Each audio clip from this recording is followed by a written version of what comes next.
बिहार की प्रति व्यक्ति आमदनी 3,000 रुपए से कम है कांस्टेंट प्राइस पर देखा जाए।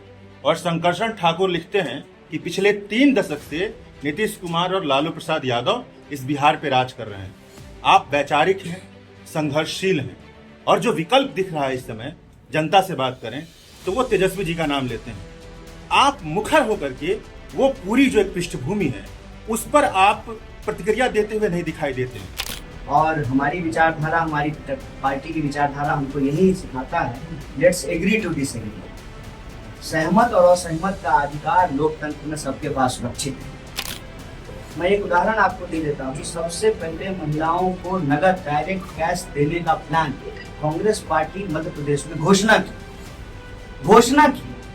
उसका दबाव ये हुआ कि शिवराज जी की सरकार थी, शिवराज जी चूंकि सरकार में थे, इमीडिएटली उन्होंने उसको इम्प्लीमेंट कर दिया। अभी वो परिपाटी बनी है राजनीति की कि हर चुनाव में इस बात की घोषणा हो रही है कि महिलाओं को कितना नगद डायरेक्ट ट्रांसफर किया जाए। ये बात मैं जो है भारी मन से, लेकिन ये स्वीकार करता हूँ कि राजनीति का स्पेस बहुत मर्दवादी, बहुत मैस्कुलिन स्पेस है।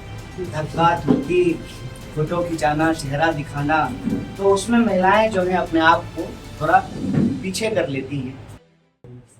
कन्हैया जी, बिहार की प्रति व्यक्ति आमदनी 3,000 रुपए से कम है कांस्टेंट प्राइस पर देखा जाए। और शंकरशन ठाकुर लिखते हैं कि पिछले 3 दशक से नीतीश कुमार और लालू प्रसाद यादव इस बिहार पे राज कर रहे हैं। आप वैचारिक हैं, संघर्षशील हैं, और जो विकल्प दिख रहा है इस समय जनता से बात करें तो वो तेजस्वी जी का नाम लेते हैं। आप मुखर होकर के वो पूरी जो एक पृष्ठभूमि है उस पर आप प्रतिक्रिया देते हुए नहीं दिखाई देते हैं, या आपके विपक्षी कहते हैं। क्या कहेंगे आप? देखिए, कहने को तो वो हर कोई कुछ ना कुछ कहेगा ही, क्योंकि मेरी अपनी एक विचारधारा है। मैं एक पार्टी से जुड़ा हुआ हूँ, उस पार्टी का अपना एक इतिहास है, उस पार्टी की अपनी संस्कृति परंपरा है, उसकी अपनी विचारधारा है। तो स्वाभाविक रूप से जो उससे असहमत होंगे उस पर सवाल उठाएंगे। और हमारी विचारधारा, हमारी पार्टी की विचारधारा हमको यही सिखाता है, लेट्स एग्री टू डिसएग्री। सहमत और असहमत का अधिकार लोकतंत्र में सबके पास सुरक्षित है। तो विपक्ष जो कहना चाहते हैं वो कहें, और हम उसको सफाई में नहीं, बस एक स्थिति स्पष्ट करना चाहते हैं कि यह यात्रा एक जो है महान और चुनौतीपूर्ण उद्देश्य लेकर के चल रही है। तो इसमें हमारे दिमाग में कोई इफ और बट नहीं है। हमें आता नहीं ना मुहतरम को मुहतरम कहना, किसी को ज्यादा किसी को कम कहना। हम किसी भी सरकार, किसी भी पार्टी या विचारधारा पे उंगली नहीं उठा रहे। हम सिर्फ ये सवाल पूछ रहे हैं कि हर विचारधारा, हर पार्टी, हर जाति, हर धर्म, हर क्षेत्र का लोग यह स्वीकार कर रहा है कि बिहार में पलायन एक बहुत बड़ी समस्या है। अगर हर कोई स्वीकार कर रहा है तो फिर इस पर सामूहिक प्रयास क्यों नहीं? राजनीति और चुनाव से इस यात्रा का इतना ही संबंध है कि अभी जो हमने शुरुआत की है ये यहाँ रुकने वाली है नहीं। कल को हम भी चुनाव लड़ेंगे। हम भी चुनाव लड़ने का मतलब हमारी पार्टी चुनाव लड़ेगी। हम एनजीओ तो नहीं है ना, चुनाव तो लड़ेंगे। तो हमारी पार्टी भी मजबूर हो, समझिए इस बात कि घोषणा पत्र में, चुनावी एजेंडे में इस सवाल को सबसे प्रमुखता से रखा जाए। तुम और हम कहते हैं पहले आप में जो है ट्रेन ही ना छूट जाए, तो हम ही लोग ये शुरुआत करते हैं। फिर जो है जब जिस हम महागठबंधन में रहेंगे, सहयोगी दल भी उस सवाल को उठाए, फिर विपक्ष भी उस सवाल को उठाए। और मैं एक उदाहरण आपको देता हूँ। कई बार ना जरूरी चीज पर साहसपूर्ण तरीके से बोलने की जरूरत है। कोई एक बोलना शुरू करता है, धीरे धीरे पूरा समाज उस पर बात करता है। मैं एक उदाहरण आपको दे देता हूँ कि सबसे पहले महिलाओं को नगद डायरेक्ट कैश देने का प्लान कांग्रेस पार्टी मध्य प्रदेश में घोषणा की। उसका दबाव ये हुआ कि शिवराज जी की सरकार थी, शिवराज जी चूंकि सरकार में थे, इमीडिएटली उन्होंने उसको इम्प्लीमेंट कर दिया। अभी वो परिपाटी बनी है राजनीति की कि हर चुनाव में इस बात की घोषणा हो रही है कि महिलाओं को कितना नगद डायरेक्ट ट्रांसफर किया जाए। राजनीति में कई बार नकारात्मकता को छोड़ करके एक सकारात्मक पहल करेंगे। 14 करोड़ हमारा पॉपुलेशन है। हम पूरे देश में जाकर के जो है अपना श्रम दे रहे हैं और हर तरह का काम कर रहे हैं। उस डिस्ट्रिक्ट का डीएम भी बिहारी है और वहाँ का ठेला चलाने वाला भी बिहारी है। तो स्किल की कोई कमी है नहीं। इतिहास उठा करके देख लीजिए। अभी हमने कहा कि सहरसा का कितना गौरवशाली इतिहास है। शंकराचार्य को ही मंडन मिश्र जी ने परास्त कर दिया था। शास्त्रार्थ में, तो न ज्ञान की कमी है, न स्किल की कमी है, न इतिहास से जो है प्रेरणा की कोई कमी है। तो हम आज इस स्थिति में फंसे हुए क्यों? फंसे हुए इसलिए हैं कि राजनीति का विमर्श नकारात्मक हो। उस राजनीति के विमर्श को सकारात्मक दिशा में ले जाने की कोशिश है। और इस पर बोलेगा कौन? जो प्रभावित हो। वो क्यों बोलेगा? जिसको राजनीतिक नकारात्मक राजनीति से लाभ होगा वो नकारात्मक राजनीति करेगा, वो ध्रुवीकरण की राजनीति करेगा, वो नफरत की राजनीति करेगा, क्योंकि उसी से जो है वोट के कैलकुलेशन में वो चुनाव जीत रहा है। लेकिन समाज का इससे भला नहीं।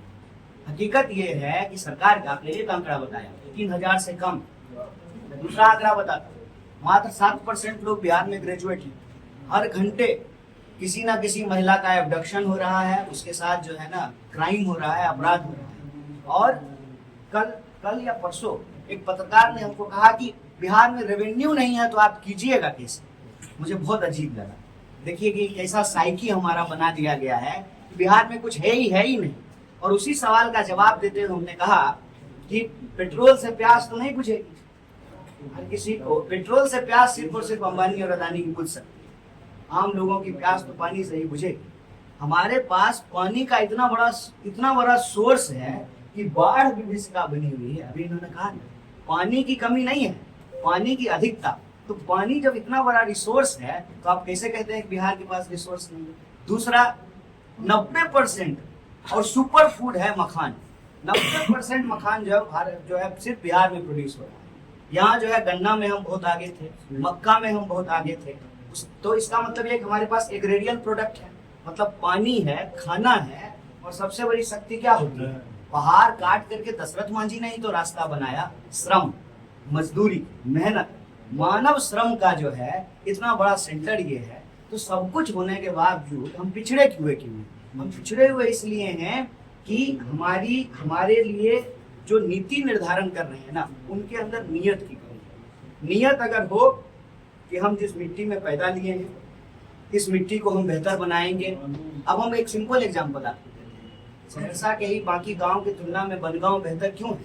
क्योंकि वहाँ के जो पढ़े लिखे लोग हैं, जो अफसर हैं, डॉक्टर हैं, इंजीनियर हैं, वो गाँव आते हैं, गांव की व्यवस्था करते हैं। उनके गांव में चोरी होने लगी तो सब लोग, क्या सरकार ने सीसीटीवी कैमरा लगाया? क्या सब लोगों ने मिल करके, गांव के लोगों ने लगाया? तो सामूहिक प्रयास जब होगा तभी कोई परिवर्तन होगा। अकेला चना भांड नहीं छोड़ता। तो राजनीति के विमर्श में ये सवाल लाने की जरूरत है। इसीलिए हम नकारात्मकता में नहीं फंस रहे हैं, किसी पे कीचड़ नहीं उछाल रहे हैं। लेकिन इसका ये मतलब नहीं है कि हम परेशानी नहीं समझ रहे हैं, हम समाधान की ओर जाना चाहते हैं। एक सवाल, मैं दवायर से आया हूं, कल से आपका कवर कर रहा हूं। मैंने एक चीज देखा कि आप रात में, अगर मैं कार्यकर्ताओं की तरह सोचूं, आप रात में कार्यकर्ताओं के साथ नहीं रुकते हैं ताकि ये जो पूरा कुचक्र है उसके बारे में एक गहन संवाद हो। और दूसरा ये मैंने देखा कि इस पूरी यात्रा में महिलाएं बिल्कुल नहीं हैं। ये बात मैं स्वीकार करता हूँ कि महिलाओं का पार्टिसिपेशन संख्या के आधार पे जितनी होनी चाहिए, आधी आबादी है वो, लेकिन आधी आबादी के तौर पे जो है वो हमारे साथ पदयात्रा में नहीं चलती। वो आते हैं, थोड़ी देर के बाद चले जाते हैं, प्रेस कॉन्फ्रेंस में आके अपनी बात रखते हैं, या ऑफिस में जहाँ यात्रा का विश्राम होता है उस जगह पे आकर के मिलते जुलते हैं, संवाद करते हैं। लेकिन लगातार महिलाएं नहीं चल पाती हैं। और ये बात मैं जो है भारी मन से, लेकिन ये स्वीकार करता हूँ कि राजनीति का स्पेस बहुत मर्दवादी है, बहुत मैस्कुलिन स्पेस है। धक्का धुक्की, फोटो खिंचाना, चेहरा दिखाना, तो उसमें महिलाएं जो है अपने आप को थोड़ा पीछे कर लेती हैं। लेकिन हमारी कोशिश जरूर है कि महिलाएं आएँ, अपनी बात रखें। इसीलिए मुजफ्फरपुर में जब हम लोग प्रेस कॉन्फ्रेंस कर रहे थे तो ऑटो चालक संघ, जिसमें महिला ड्राइवर है, उन लोगों ने आकर के अपनी बात रखी। दूसरा, आपने जो कहा कि यात्रा एक्चुअली हमारी यात्रा का ना 2 फॉर्मेट है। एक फॉर्मेट है कि हम पॉइंट ए से पॉइंट बी पैदल चलते हैं। तो मुख्यतः ये जो है, जो जिला मुख्यालय है उसमें पैदल चलते हैं। लेकिन उसके पहले और उसके बाद भी यात्रा के दूसरे फॉर्मेट चलते रहते हैं। जैसे पदयात्रा कल मधुबनी में समाप्त हो गई, उसके बाद यात्रा लिफ्ट होकर के आ गई सहरसा के सीमा पे, बनगांव। अब वहां पे मैं दूसरे कार्यक्रम करने लगा। बाकी जो परमानेंट यात्री थे वो कैंप में आराम करते हैं, जैसे मंदिर विजिट करना, मजार पे जाना, गुरुद्वारे में जाना, कई तरह का जो है संवाद कार्यक्रम करना। जैसे जब मैं दरभंगा से मधुबनी की ओर आ रहा था तो हमारी यात्रा तरौनी नहीं थी, लेकिन तरौनी इतना इम्पोर्टेंट जगह है, बाबा नागार्जुन की धरती है, तो हम तरौनी गए। इसी तरीके से जब यहाँ आ रहे थे तो बनगांव गए, वहाँ बाबा कुटीर गए, भगवती स्थान मंदिर गए, फिर जो है तरौनी में संवाद किया। फिर जो पुराने कांग्रेसी परिवार हैं उनके घरों पे गए, स्वतंत्रता सेनानी जो है उनके परिवारों से जाकर के मिलते हैं। तो स्वाभाविक रूप से समय की अनुपलब्धता के चलते आज सुबह से आप यात्रा में नहीं थे, बहुत सारे कार्यकर्ता मतलब उत्साह फील नहीं कर रहे थे। मैंने कईयों से बात की, आज सुबह से आप यात्रा में नहीं थे। मैं बार बार पूछ रहा था कि वो नहीं था। मैं यात्रा के बीच में कोर्ट डेट अटेंड करने के लिए गया था। अच्छा, मेरा ऑनलाइन कोर्ट का डेट था, तो मैं फिजिकली अपियर नहीं हो सकता था कोर्ट में। तो कोर्ट ने एग्जाम्शन देते हुए कहा कि ठीक है आप ऑनलाइन अपियर हो जाए। उस पीरियड में मैं कोर्ट डेट अटेंड कर रहा हूँ। मैं यात्रा में लगातार चल रहा हूँ, लेकिन मेरा आपसे निवेदन है, अब सभी मीडिया के बंधुओं से निवेदन है, ये यात्रा मेरी यात्रा नहीं है। हो सकता है कि आपके लिए व्यूज की, लाइक की मजबूरी हो, तो आप किसी पर फोकस रखते हैं। पोस्टर पे आपका चेहरा है खास करके। नहीं, मेरा ये निवेदन है आपसे कि इस यात्रा का फेस नहीं है, ये यात्रा का फेस, यात्रा का इशू है पलायन और नौकरी।